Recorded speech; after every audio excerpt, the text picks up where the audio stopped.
Bapak-bapak yang dulu waktu anaknya lahir belum mengazankan anaknya, jangan setelah pulang ini diazankan. Karena mengazankan anak itu hukumnya sunnat, tidak wajib. Jangan gara-gara ceramah saya ini pulang ke rumah, sini nak sebentar. Allahu Akbar, Allahu Akbar. Anak udah semester 2. Kenapa anak yang baru lahir itu diazankan? Memupuk keimanan. Subuh azan, zuhur azan, maghrib azan, isya azan. Mau mati ke liang lahat pun diazankan. Menurut sebagian mazhab Syafi'i. Ustaz Somad, ya. Kenapa orang mau berangkat haji itu diazankan? Mau berangkat haji diazankan karena zaman dulu baru naik pesawat itu tahun 1976.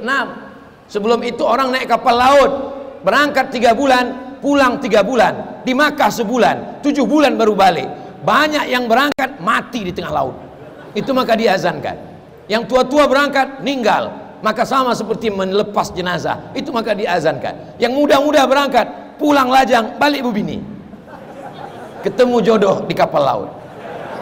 Baca sejarah cerita Buya Hamka dalam perjalanan haji, banyak anak-anak muda di kapal itu ketemu dengan jodoh. Itulah jodoh yang paling indah diceritakan ke anak cucu.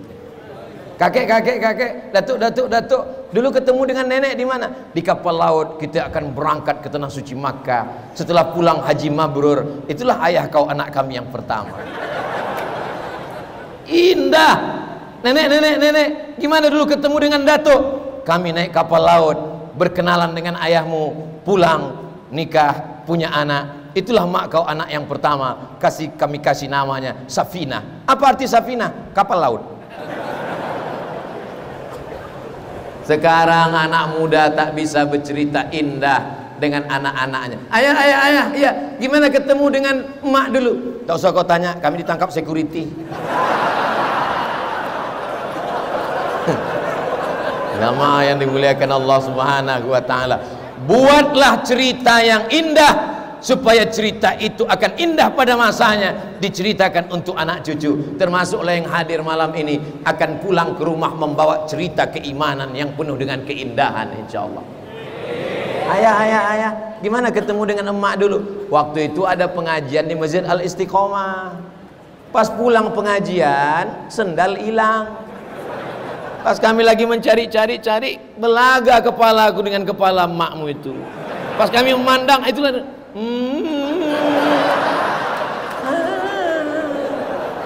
so sweet, indah, Masya Allah. Waktu itu siapa yang ceramah ya? Yang ceramah waktu itu namanya Ustaz Abdul Somad. Di mana dia sekarang? Udah meninggal. Tapi anak bapak yang hadir malam ini, Masya Allah, ada anak kecil, menengok dari bajunya pakai koko, nampaknya menjadi kepala kantor Kementerian Agama. Masya Allah, tabarakallah. Ada anak kecil, ganteng Pak Ustadz, terserahlah mau ganteng. Apa maknanya? Memupuk imannya. Berapa banyak yang lahir dalam keadaan beriman, mati dalam keadaan kafir. Yusbihu mu'minan, waktu paginya beriman, wa yumsi kafiran, petangnya dalam keadaan kafir. Kafir itu artinya ingkar. Paham? Siapa saja yang ingkar kepada Nabi Muhammad sallallahu alaihi wasallam, maka dia disebut dengan kafir. Kafir artinya ingkar. Ustadz Abdul Somad itu kafir. Iya, saya ini kafir terhadap ajaran orang lain karena saya ingkar. Cuman masalahnya istilah itu tidak ada di agama kamu. Tidak boleh kita menyebut orang lain kafir. Kenapa tidak boleh? Karena kita dalam Quran dikatakan wala ana abidum ma'abattum wala antum abiduna ma'abud. Aku tak menyembah apa yang kau sembah, kau pun tak menyembah apa yang aku sembah. Artinya kita biarkan orang lain menyembah apa yang dia sembah. Betul, tidak salah. Tapi itu ada di dalam surat apa? Nah, tapi tak boleh. Kecerdasan. Tapi istilah itu istilah agama. Di dalam masjid, dalam kajian, bukan untuk dipakai kepada teman, tetangga, kawan, sahabat kita. Paham? Jangan nanti gara-gara dibahas ini, lalu nanti pas ketemu sama tetangga, yang Islam silakan pesta makannya di sini, yang kafir-kafir di sana. Ini istilah agama, dipakai ketika mengkaji di dalam masjid. Tapi kan ceramah Ustadz ini nanti dipiralkan orang di luar. Bukan salah saya ceramahnya dalam masjid. Yang salah itu yang memviralkan. Itulah perlunya ada namanya aturan. Kalau tidak nanti semua kena jerat ITE.